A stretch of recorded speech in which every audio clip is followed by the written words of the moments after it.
Take action now, or we will urge President Tinubu to declare a state of emergency. Ohanaeze warns Southeast governors. My dear listeners, here is another interesting news I bring to your listening ears.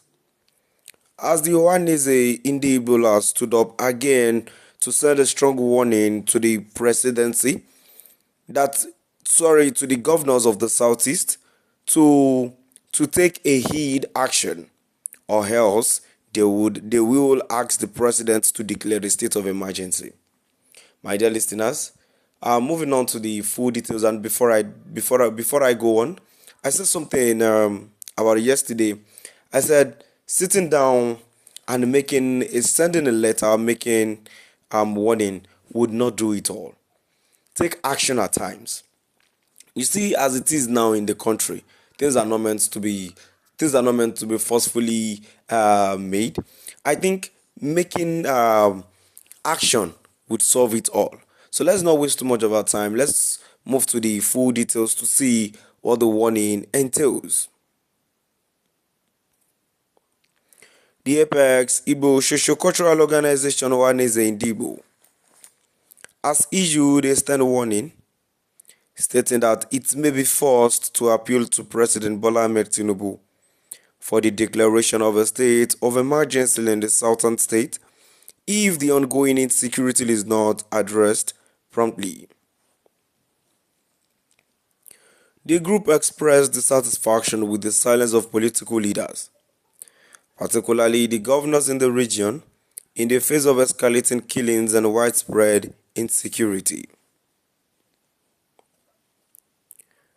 According to Ohanaeze, over 300 lives were lost in the first quarter of 2025 alone due to the violence, which the organization believes is primarily orchestrated by Fulani herdsmen.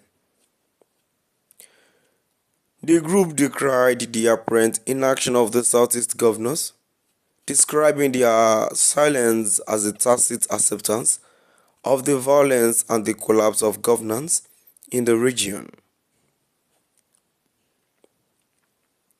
In a statement released on Tuesday and signed by Mazi Okechukwu Siguzoro, the Deputy President General of Ohanaeze Igbo, the organization called for immediate and decisive action from the Southeast governors to curb the killings.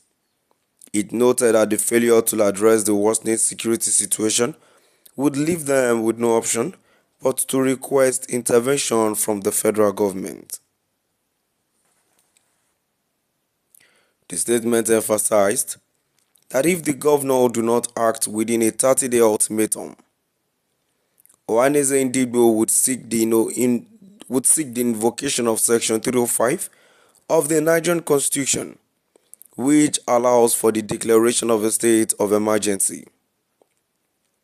This would be especially targeted at states where the governor is perceived as inactive or ineffective in protecting the lives and property of citizens.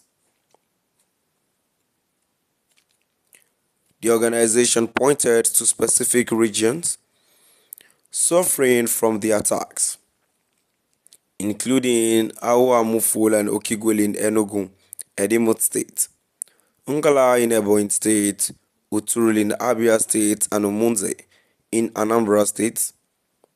Ohanaeze condemned the lack of resistance to these attacks, calling it a failure of leadership and governance. There can be no further delays. It is completely unacceptable that our defenseless farmers are being prevented from accessing their lands, threatening food security for the entire region. This growing fear among our people, which has even kept families from returning home for the upcoming Easter celebrations, makes it clear that the situation has reached a critical point, the statement read. Additionally, the organization voiced concern over the negative impact of the insecurity on the region's economy, with many investors growing disillusioned by the worsening conditions.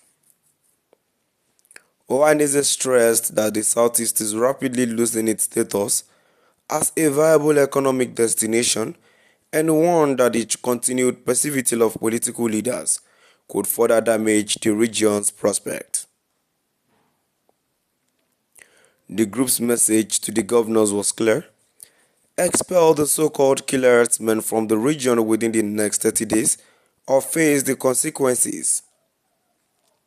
They urged the governors to take decisive action and confront the violence head-on with the seriousness and urgency that the situation demands. In conclusion, Ohanaeze indeed called on Southeast governors to rise to the occasion, showing courage, leadership, and a commitment to fostering peace and security in the region, noting that the people of the Southeast are counting on their leaders to deliver. The organization made it clear that this was a critical moment for the region, one that would define its future. My dear listeners, the Ohanaeze indeed has actually done very good. They did very well because of these steps they are taking. But at times, I actually thought first I thought it was they were just sending warning, but as it is, they are moving. They didn't just send they did just send warning at all. They are taking steps too, and gradually that is how we move and progress as one Nigeria. So my dear listeners, now we've come to the end of our today's news. Please do drop out the comment section